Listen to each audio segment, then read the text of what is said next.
Top Tory Robert Jenrick has demanded that all civil servants involved in drafting new anti-extremism guidance be fired after a Home Office document slandered those concerned with grooming gangs. The leaked guidance revealed that new government guidance said those making accusations about two-tier policing are pushing a right-wing extremist narrative. It also accused right-wing extremists of exploiting the grooming gang scandal in order to push an anti-Muslim sentiment. The dossier, which was leaked to the Policy Exchange think tank and published last night, revealed that the government is now going to push for even more non-crime hate incidents, such as those used to harass journalist Alison Pearson last year. NCHIs are used by the police to crack down on offence posts on social media, but which do not break any laws. Ministers have now backed an increase in their use for Islamophobia and anti-Semitism. The review was ordered by Yvette Cooper in August last year, and suggests any changes would encompass all 5 protected characteristics including race, disability, sexual orientation or gender reassignment. The review also condemns any criticism of so-called two-tier policing, where people believe the police have acted more harshly towards right-wingers than left-wingers. This morning the Tories' Shadow Justice Secretary Robert Jenrick said, "The officials that produced this factually incorrect garbage are unfit to serve the public. They should be fired." Fellow Conservative MP Peter Bedford fumed, "In my opinion the Home Office has been unfit for decades. Both Labour and Conservative politicians have recognised this. Culturally evasive to scrutiny and criticism. It is way overdue being dismantled and replaced." Alison Pearson, whose investigation sparked outrage at the police's use of NCHIs last year, said this morning that the revelations were unbelievable. She posted on X, "Tens of thousands of white working-class girls subject to sadistic sexual torture in the Home Office. It's an alleged issue pushed by far-right cranks." In the last week a parliamentary petition demanding a total end to NCHIs has garnered 22,640 signatures in support. In response, the government insisted that Yvette Cooper has been clear that a consistent and common-sense approach must be taken with non-crime hate incidents, NCHIs. The government has also been clear that its top priority for policing is delivering on the Safer Streets mission to rebuild neighborhood policing, restoring public confidence, and making progress on the ambition to halve knife crime and violence against women and girls. Here is a summary of internet users' reactions. A lot of people seem to be saying Jenrick is at fault, but I doubt they've read or even heard about the report he's referencing. Islamist terror threats are mentioned once in that report, yet it accounted for 75% of MI5's work last year and 80% of the Met's anti-terror teams. Now they want people who say there is a two-tier justice system to be classed as extremists? So telling the truth is now classed as being extreme? Complaining about the amount of money spent in immigrants is, according to the same report, right-wing extremism. So wanting the government to spend tax money sensibly is now extremism. So many deluded people. The civil service needs cutting down in size. Initially this could be done through natural wastage and anyone who refuses to work in the office at least 3 days a week. Trump wants everyone back in the office. Not sure that would work in the UK, but 3 days a week physically in the office is not a big ask.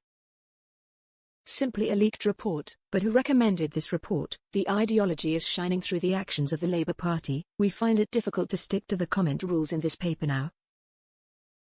Free speech is constantly under attack. We need a national inquiry into these gangs quickly. Do not understand how TT Starmer and co. are trying to refuse one. People convicted of grooming should be jailed for life and removed if not British citizens. That's my view. Jenrick and Farage know that many of you have a deep hate for others, especially Muslims, particularly Pakistani. It used to be those of a Jewish faith not so long ago. It is so simple to spread fear and hate to those with an underdeveloped frontal cortex. It is in their interest to keep G-gangs in the news. If they truly cared about the plight of victims, why don't they talk about the 3,000 women and children they assaulted daily in the UK? Is it perhaps that the perpetrators have the wrong ethnicity? It's nothing new. The sad thing is that they can't sack them. There is a large majority of people in the CS that have been promoted quickly not because they're good at their job but because they're either incompetent and or lack interpersonal skills, etc. The only way they can get rid of the out of the department they are in is to promote them, moving them to a different team. They can't sack them because the first thing that will happen is the unions will come out on strike. But hey, don't worry, they're there to serve themselves, the public. Could we please break the habit of a century or so, and have the author of this Stasi-type report named and presented for questioning by the media, and or members of the public, who he accuses of being far-right? Here's an idea: release real criminals and imprison anyone who Starmer disagrees with. Sorry, it's already happening. Home Office is unfit for purpose. Britain is the home that it is supposed to support, but it doesn't. The civil service doing the Lord's work and keeping the ne'er-do-wells in line again.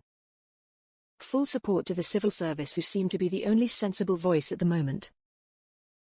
The S-Pound-X room? It is warm and inviting, thank you for asking. I take it Wetherspoon's Wi-Fi is working fine today then? In response, the government insisted that Yvette Cooper has been clear that a consistent and common-sense approach must be taken with non-crime hate incidents, NCHIs. So WHO gets to decide what constitutes a common-sense and consistent approach? Lefties? If public employees refuse to come back to work and work from home, they should be sacked. Likewise, if they obstruct free speech or legitimate instruction from their employer. One advantage of the US systems is that their top civil servants are changed by the incoming government to carry out the democratic mandate from the people. That is clearly a disadvantage to the public and the nation as a whole. Having the current system ensures that the law is adhered to and is not compromised in favor of the demands on an incoming PM or president. I have a grip on reality. This Labour government is as extreme left as Blair's. The free speech versus hard speech argument is so often reductive, especially when authors like Jenrick get involved. Simple people see the world in black and white, but those of us with IQs above 100 can see the shades of grey. Trying to remove people's rights to freedom of speech is extreme right-wing. Hitler's National Socialist German Workers' Party would be proud of them. Those involved should indeed be sacked. Of course, there is anti-Islamic feeling in this country. It seems that the majority of fanatics carrying out attacks are of the faith that refuses to integrate. The fact that 85% of life-ending attacks have been from that ideology over the last 20 years is brushed aside by the lefties. That's why they want the law to ban anyone stating the truth. Where did you get the 85% stat from? As something of a numbers geek, I'm genuinely interested to know. So they are now saying alleged. GG. How are they defining alleged? Not true? Or might be. No wonder the Southport man was left to carry on with this Home Office and CS ideology. So what this is saying: if you think, say or believe anything that does not agree with us, and the party line, then you are far-right and we must control for your thoughts. This is showing they are more far-right than anyone. That is the kind of thing you would expect from a dictatorship. The security services, that bastion of leftism. Who is Robert Jenrick kidding? What happened to the Tories? What happened to the conservative intellectuals of old that we are now left with the intellectual detritus of the swivelish on the front bench of the opposition? Wow, I cry woe that my. The security services, I'd rather have them doing what they're doing now, instead of looking at people who say there is a two-tier police and justice system.